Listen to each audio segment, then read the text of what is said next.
मिथिला की राज नर्तकी हो।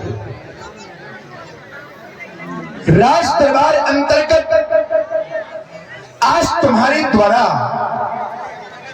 बड़ा ही सुंदर गायन और बड़ा ही सुंदर नृत्य प्रस्तुत किया गया।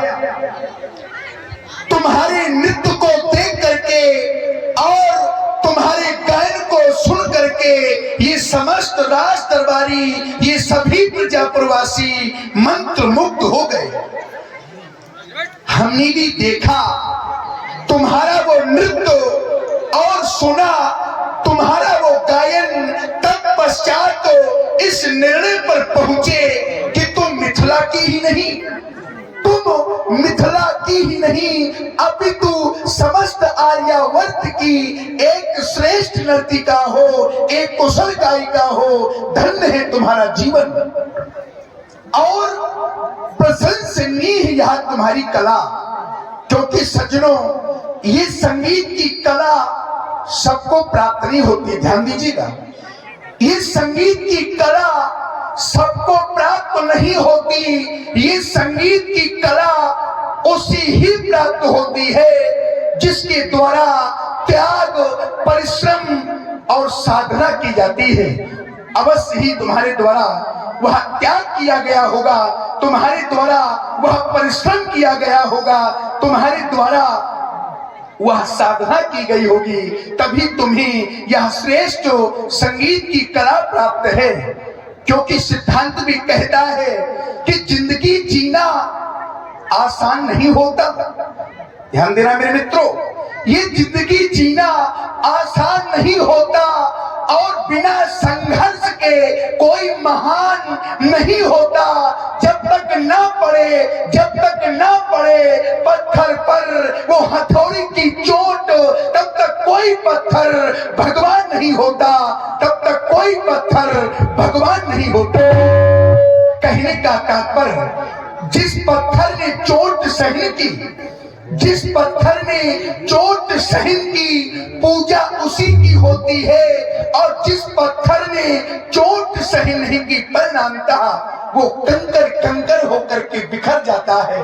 पत्थर वही है, पत्थर वही है, लेकिन एक पत्थर चोट खाकर कंकर कंकर हो गया और एक पत्थर चोट सहकर वो तो शंकर हो गया।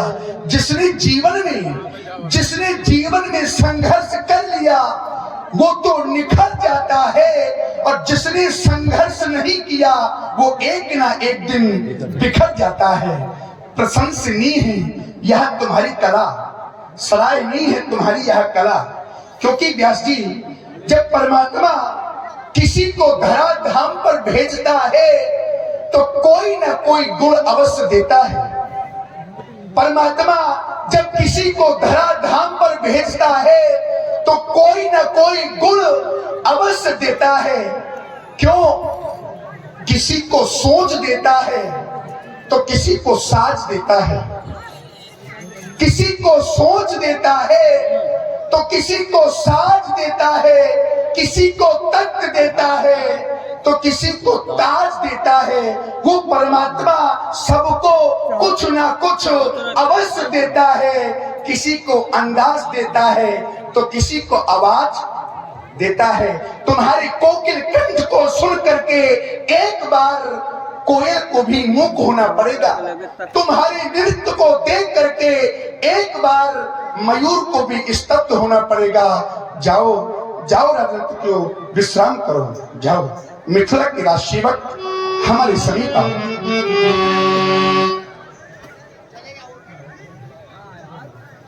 नित्य व्रत की भांति